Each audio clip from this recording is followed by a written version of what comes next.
ஒவ்வொரு வீட்டில் இருக்கிற ஒவ்வொருத்தரும் மினிமம் டிகிரி படிச்சிருக்கணும்.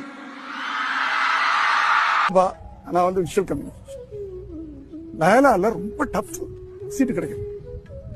அங்க இருக்கிற அந்த பிரின்சிபால்கிட்ட போய் கெஞ்சி கூத்தாடி அப்புறம் போய் நான் ஒரு கிறிஸ்டியன் ஃபாதர் கேட்டேன். அப்பதான் நான் கிறிஸ்டியன் சொல்றேன். அது வரைக்கும் எனக்கு கிறிஸ்தவா என்னன்னு தெரியாது. இது ஃபாதர் அது ஃபாதர் என் பிள்ளை ஆசைப்படுறான் ஃபாதர். இதுக்கடையில ஒரு 2-3 தடவை வந்து அந்த விஷுவல் கம்யூனிகேஷனுக்கு நான் இதுக்கு போயிருக்கேன். கெஸ்ட் லெக்சரா போயிருக்கேன். அந்த இதெல்லாம் வச்சு அவரு சரிப்பா பார்க்கலாம் அப்படின்னு சொன்னாரு. கஷ்டப்பட்டு வாங்கிட்டேன். ஒரு வருஷம் படிச்சார். 2வது வருஷம் ஆரம்பிக்குது. திடீர்னு வீட்டுக்கு ஒரு நாள் வந்தோம்.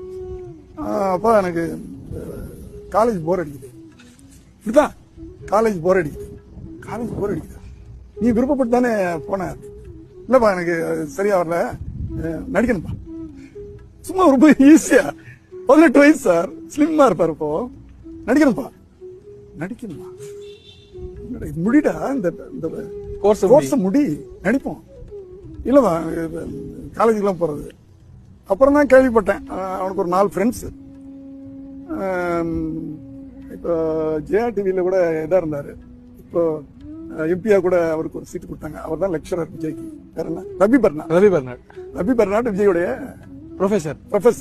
அவரை அகஸ்மாத்தா ஒரு நாள் மீட் பண்ணும்போது, உங்க பையன் காலேஜ் எல்லாம் படிக்கிறான் விஷுவல் கம்யூனிகேஷன். நான் தான் ப்ரொஃபசர்.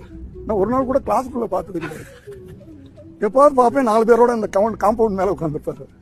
நீ பார்த்த உடனே இறங்கி ஓடுவாங்க. ஒரு வருஷமும் காம்பவுண்ட்ல தான் இருந்திருக்கான் போல இருக்கு. ஒரு வருஷம் லாஸ்ட் இயர். 2வது வருஷம் வந்து எனக்கு போர் அடிச்சுட்டாரு. 2வது வருஷம் அது காம்பவுண்டும் போர் அடிச்சு போச்சு.